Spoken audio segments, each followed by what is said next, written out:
Dalam konteks Jepara, ini dari beliau, dalam konteks Jepara kami berharap pemerintah termasuk wakil-wakil rakyat di DPRD senantiasa berkondolisasi secara organik, bahasanya ini loh.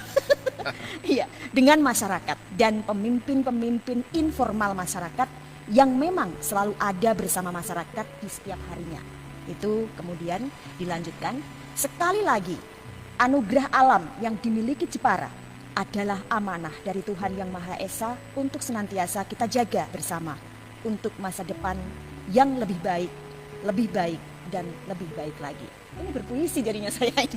Ya, silakan bisa ditanggapi, Bapak. Tapi tadi memang pesan-pesan ini harus tersampaikan pada pemangku kebijakan ya, seperti tadi yang disampaikan Mas Brudin.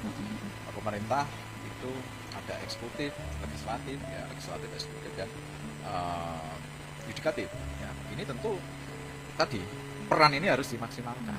Nah, ditambah tadi yang disampaikan Mas Brudin, peran masyarakat ini harus dilibatkan. Jadi tidak mungkin, karena yang mengetahui kondisi lingkungan di suatu wilayah itu tentu berhubungan langsung dengan masyarakat.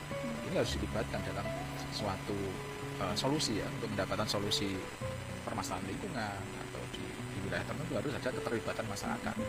Jangan sampai pembangunan berkelanjutan, pembangunan yang berdasar dengan ekologis dan bla bla bla macam-macam itu hanya dijadikan tagline ya. Nanti kita akan bangun ini pembangunan dengan mengedepankan pembangunan yang berkelanjutan, ekologis dan lain-lain. Itu saya kira jangan hanya teori. Supaya apa? Supaya tidak hanya menjadi tagline, ini harus ada keterlibatan masyarakat, karena masyarakat itu yang terdampak ya, yang mengalami dan mengetahui kondisi situasi di wilayah daerah tersebut. Tidak mungkin ditinggal. Jangan hanya masyarakat ini dijadikan dasar atau pijakan ya untuk hanya legal administrasi saja. Ketika mengajukan sesuatu misalnya ini sudah disetujui masyarakat, ini atas dasar masyarakat, sementara kenyataannya mereka mendapatkan dampak negatif. Ya, makanya kalau mengupas masalah itu sebenarnya panjang ya, karena dampak itu harus disampaikan secara fair ya, negatif maupun positif ya. Tapi di sini sesuai tema, masyarakat harus dilibatkan dalam ini, termasuk seni dan budaya. Teman-teman seniman dan budaya di Kabupaten Jepara itu harus dilibatkan dalam pembangunan daerah ini. Jangan sampai mereka itu hanya tulisan saja, tapi tidak pernah dilibatkan dalam pembangunan daerah. Karena branding suatu daerah itu juga ada peran di sini. Di sini ada seniman-seniman dan budayawan kualitasnya bagus. Kenapa tidak dilibatkan? Dan ketika seniman dan budaya di sini dilibatkan, paling tidak mereka merasa memiliki daerahnya, kecintaan pada daerahnya. Sehingga tadi yang saya sampaikan, untuk menyampaikan pesan lewat kesenian dan budaya itu lebih ada rohnya. Sebentar, Bapak. Branding di Kota Jepara ini. Bapak tadi menyampaikan tidak dilibatkan, apa memang benar? Ya, kalau saya melihat ya sampai sekarang kasat mata saja. Ya, ini mungkin di luar tema sedikit tidak apa-apa ya.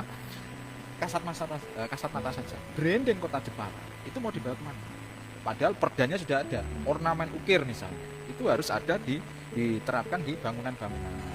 Tapi realitanya masih belum maksimal ya, bahasa saya itu belum maksimal, dan itu tidak ada keterlibatan oleh teman-teman seniman dan budaya.